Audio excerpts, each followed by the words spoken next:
তবে আমার কাছে কিন্তু মনে হচ্ছে আমাকে আজকে দারুণ গর্জিয়াস লাগছে। শাড়ির চাইতে বেশি গর্জিয়াস আর কোনো কিছুতে কি লাগতে পারে কোনো নারীকে?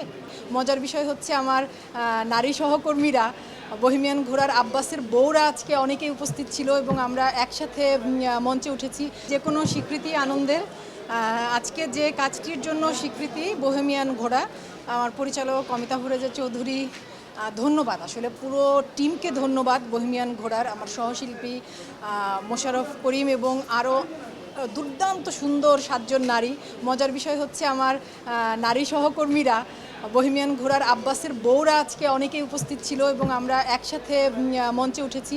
আমি আসলে বলতে চাই এই পুরস্কারটা বহিমিয়ান ঘোড়ার পরিচালক, বহিমিয়ান ঘোড়ার টিম এবং আমার সকল সহশিল্পী, নারী সহশিল্পী। আমি ভীষণ আনন্দিত। এটা আমাদের সকলের জন্য সম্মান। আর সবশেষ ধন্যবাদ এবং সবশেষ কিন্তু সবচেয়ে গুরুত্বপূর্ণ ধন্যবাদটা যাদের প্রতি, তারা হচ্ছেন দর্শক। কারণ আমি পপুলার ক্যাটাগরিতে পুরস্কার পেয়েছি বহিমিয়ান ঘোড়ার জন্য। ধন্যবাদ দর্শকদেরকে, আম্বিয়াকে ভালোবাসার জন্য। আজকে গর্জিয়াস লাগছে না আমাকে? আচ্ছা ঠিক আছে, অপেক্ষায় থাকেন, হয়তো দেখা যাবে। তবে আমার কাছে কিন্তু মনে হচ্ছে আমাকে আজকে দারুণ গর্জিয়াস লাগছে। শাড়ির চাইতে বেশি গর্জিয়াস আর কোনো কিছুতে কি লাগতে পারে কোনো নারীকে? বিশেষ করে বাঙালি নারীদেরকে লাগতেই পারে না। আচ্ছা আচ্ছা, ভবিষ্যৎ পরিকল্পনা কিছু নেই, আছে প্রার্থনা। সৃষ্টিকর্তার প্রতি প্রার্থনা আছে যাতে সুস্থ থাকি, যতদিন বেঁচে আছি পরিবারের সবাই যাতে সুস্থ থাকে। আর যেভাবে কাজ করছি আমি আসলে যতদিন বেঁচে আছি, সুস্থ আছি, অভিনয়ের সাথে থাকতে চাই। তো অতীতেও যেভাবে কাজ করেছি, যে অভিনেত্রী হিসেবে আমার কাছে যেমন কাজের প্রস্তাব এসেছে তার মধ্য থেকে যা আমার ভালো লেগেছে তার সাথে আমি যুক্ত হয়েছি, ভবিষ্যতেও এভাবে কাজ করে যেতে চাই। আর আলাদা করে পরিকল্পনা কিছু নেই। করি, আমাকে দেখে যদি অন্য কারো মনে হয় যে আমি তরুণ, তারুণ্য কাজ করছে, এই মনে হওয়াটা তো সুন্দর ব্যাপার, আমি উপভোগ করি।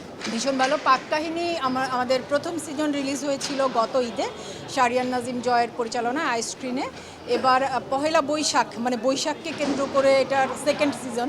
প্রথম সিজনের মানে পরিচালক এবং প্রযোজক তারা এতটাই ভালো রেসপন্স পেয়েছেন যে তারা এটার সেকেন্ড সিজন করেছেন এবং এই সিজনেরও ভীষণ ভালো রেসপন্স পেয়েছি আমরা।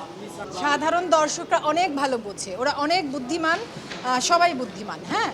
এবং এই যে এআই দিয়ে ফেক ছবি, এটা শুধু আমাদের দেশে না, পৃথিবীর সব দেশে, সব ইন্ডাস্ট্রিতে হয়। এবং আমি নিশ্চিত সাধারণ দর্শকরা ভীষণ ভালো বোঝেন যে কোনটা আসল আর কোনটা ফেক। তো হলে ভালো, কিন্তু আমরা আসলে মানে আমরা এমন একটি সময়ের মধ্য দিয়ে যাচ্ছি যেখানে মানুষের জীবনেরই অনেক সময় সঠিক মূল্য পাওয়া যায় না, হ্যাঁ। চারপাশে এত সব অরাজকতা বা এত বিভৎস সব ঘটনা ঘটছে, সেই জায়গায় ওই ফেক ছবি নিয়ে পড়ে থাকার সময় কার আছে বলেন? মানুষের জীবনে আরও অনেক জটিল বিষয় আছে। আমরা আসলে সারা দেশের মানুষ, নারীরা বিশেষ করে, সারা দেশের কথা আমি বলছি, নারীরা ভীষণ অনিরাপত্তার মধ্য দিয়ে যাচ্ছেন, যেগুলো আমরা পত্রিকার পাতা খুললেই দেখতে পাই। প্রতি 7 দিনের মধ্যে আমরা দেখতে পাই 2-4টে ধর্ষণের খবর, আমাদের দেশের নারীদের খুনের খবর। তো যেখানে মানুষের জীবনের নিরাপত্তার অভাব, সেখানে এই ছবির পেছনে পড়ে থাকার সময় আছে কারণ? খুব হালকা জিনিস এগুলো। আমি যে ভাই আসলে যে পারিবারিক জীবনটা আমি যাপন করি, আমার স্বামী, সন্তান, আমি চাই, মানে আমার কাছে না ভাবনাটা এমন যে আমার সন্তান আমার কাছে 20 বছরের অতিথি। তো ওই 20 বছর পরে তার নিজের জীবন হয়ে যাবে, তার পড়াশোনা, তার ক্যারিয়ার, সে একটা পূর্ণাঙ্গ মানুষ হয়ে তার নিজের জীবনটা যাপন করবে। তো আমার সন্তানের 20 বছর সময়কাল পর্যন্ত আমি আসলে চাই মাসে 30 দিনের 25 দিন আমার সন্তানের আশেপাশে থাকতে, আর বাকি 5 দিন অ্যাভারেজ করলে, আমি বলেছি এর আগেও, ওই সারা বছরে যে 3-4টা কাজ করি, মাসে অ্যাভারেজে 3-4 দিন, 5 দিন, এভাবেই কাজ করতে চাই আরও আগামী কিছু দিন। Thank you.